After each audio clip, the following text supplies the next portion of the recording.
ये खबर उन भारतीय लोगों के परिवारों से जुड़ी हुई है जिनके बच्चे अमेरिका में पढ़ाई कर रहे हैं। तो ऐसे में एक चौंकाने वाली रिपोर्ट सामने आई है और वो भी किसी आम संस्था की नहीं है बल्कि अमेरिका की बहुत ही लीगल बॉडी की है, अमेरिकन इमिग्रेशन लॉयर्स एसोसिएशन यानी कि AILA। नमस्कार, मैं हूं आपके साथ प्रेरणा कौशिक और आप देख रहे हैं एनबीटी इंटरनेशनल। और इस पूरी रिपोर्ट के मुताबिक अभी तक 327 इंटरनेशनल स्टूडेंट्स के वीजास को रद्द कर दिया गया है। और इसी बीच इसमें सबसे ज्यादा चौंकाने वाली बात यह है कि इनमें से 50% स्टूडेंट इंडिया के।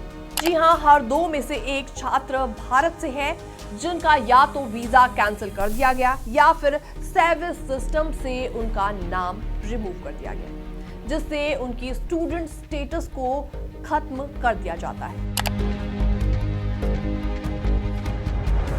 अब सवाल यहां पर यह उठता है कि क्यों हो रहा है ऐसा। दरअसल रिपोर्ट्स बताती हैं कि बहुत सारे मामलों में कोई प्रदर्शन या नियमों का उल्लंघन नहीं किया गया था, फिर भी यूएस डिपार्टमेंट ऑफ स्टेट और ICE यानी कि immigration and custom enforcement in students को टारगेट कर रहा है।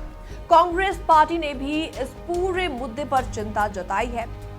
पार्टी के नेता जयराम रमेश ने इस पर रिएक्ट करते हुए एक ट्वीट किया और उसमें लिखा, ये भारत के लिए गंभीर चिंता का विषय है और विदेश मंत्री S जयशंकर को अमेरिका से इस बारे में बातचीत करनी चाहिए।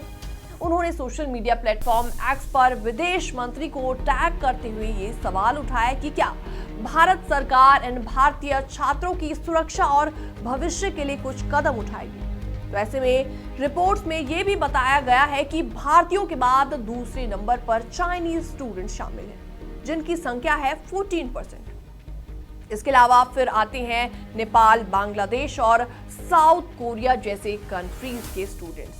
इसके अलावा अब भारत में पेरेंट्स और स्टूडेंट्स के बीच डर और घबराहट का माहौल देखा जा रहा है। ऐसे में कई स्टूडेंट्स बोल रहे हैं कि हमने कोई गलती नहीं की, फिर भी बिना बताए वीजा आखिर क्यों रद्द कर दिया गया।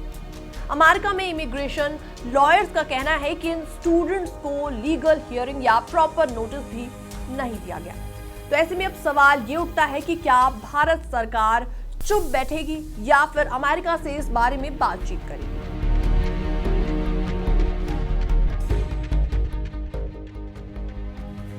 फिलहाल इस पूरी रिपोर्ट को देखने के बाद आपका क्या रिएक्शन है, आपके क्या विचार हैं, आप भी हमें कमेंट सेक्शन के माध्यम से अपनी राय देना ना भूलें। बाकी वर्ल्ड से जुड़ी छोटी और बड़ी खबरें देखने के लिए आप भी बने रहिए एनबीटी इंटरनेशनल के साथ।